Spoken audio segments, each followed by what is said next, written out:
एक बार एक शिकारी शिकार करने के लिए जंगल में पहुंचा। उसने अपने तीर पर बहुत ही खतरनाक जहर लगाया और शिकार को निशाना बना करके उसने तीर को छोड़ा, लेकिन उसका तीर चूक गया और तीर एक पेड़ पर जा लगा। वो पेड़ बहुत ही हरा भरा और बहुत सारे तोते उस पेड़ पर रहते थे।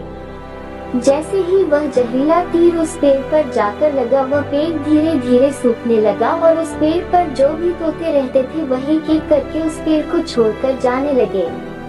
उस बड़े से पेड़ के कोट में एक बहुत ही बूढ़ा तोता रहता था जो बहुत ही धर्मात्मा और अच्छे मन का था।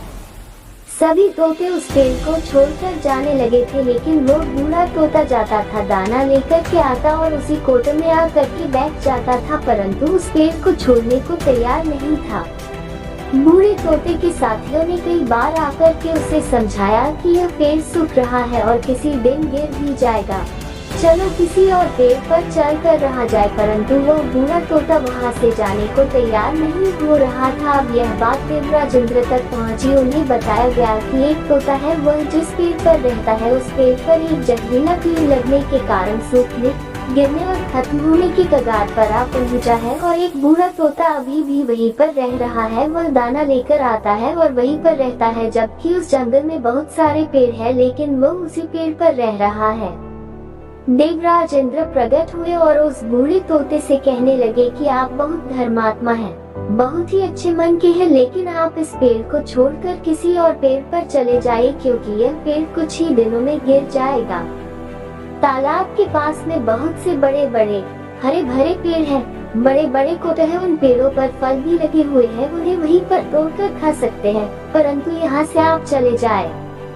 तोता बोला, माफ कीजिएगा, इस पेड़ ने मुझे जीवन दिया है, शिकारियों से मेरी रक्षा की है, हर मौज में मेरे साथ रहा है, ये कोट मेरा घर है, यहाँ मैं पला बड़ा हूँ, इस पेड़ को मैं छोड़कर कैसे जा सकता हूँ?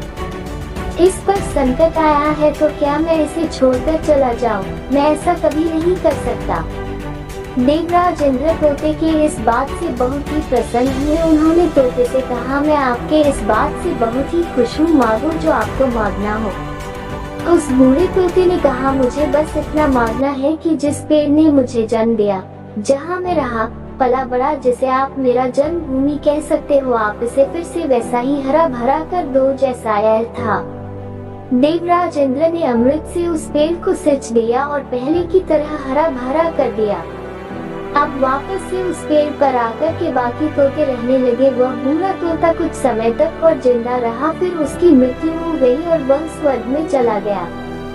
यह कहानी हमें सिखाती ये है कि जब भी किसी इंसान का बुरा दौर आता है तो इमोशनली वह टूटा हुआ होता है, उसे किसी के सहारे की जरूरत होती है, किसी की आवश्यकता होती है। अगर आप ऐसे समय में उसे छोड़कर चले जाएंगे, उससे बात नहीं करेंगे, मुंह मोड़ लेंगे, तो आपसे बुरा कोई नहीं है, क्योंकि आप किसी के सुख का साथी बने या ना बने, लेकिन आपको हमेशा किसी के बैठ का साथी जरूर बनना चाहिए।